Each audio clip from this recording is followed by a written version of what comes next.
திமுக கொஞ்சோடு களவாண்டு இருந்தா தப்பிச்சிடலாம். மூட மூடையா தூக்கிட்டு. அதனால அவங்க தப்பிக்கவே முடியாது. சரியான கட்டத்தில் திமுக மாட்டிக்கிடுச்சு. எங்கேயாவது உண்டுமா? ஒரு கட்சி உறுப்பினர் சேர்க்கறதுக்கு வீடு வீடா போய் உறுப்பினர் சேர்ந்துக்குங்க. உங்களுக்கு அரிசி வருதா, பருப்பு வருதா, என்ன வருதா, 1000 ரூபாய் வருதா, இதையெல்லாம் கேட்டு நீ உறுப்பினர் சேர்ந்துக்குங்க.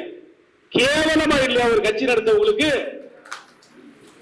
உறுப்பினர் சேர்க்கறதா கட்சி நிர்வாகிகிட்ட, வட்ட செயலர்கிட்ட, கிளை செயலர்கிட்ட கொடுத்து அவங்க போய் உறுப்பினர் ஃபார்மை ஃபில்அப் பண்ணி பதிவு செஞ்சு கையெழுத்து வாங்கி அவங்ககிட்ட பணம் வாங்கி அதை தலைமை கழகத்தை கட்டி காது வாங்கி கொடுப்பதுதான் இதுவரைக்கும் அரசியல் கட்சியில் செய்த மரபு இயல்பு.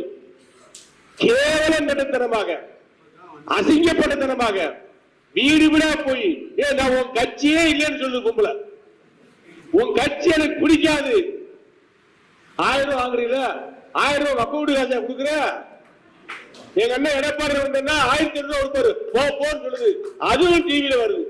அசிங்கமா இல்லையா? உறுப்பினர் எப்படியா சேர்க்கிறது? நாங்க சேர்த்திருக்கோம். 35 வயசு கீழே திமுக இன்னைக்கு ஆளே கிடையாது.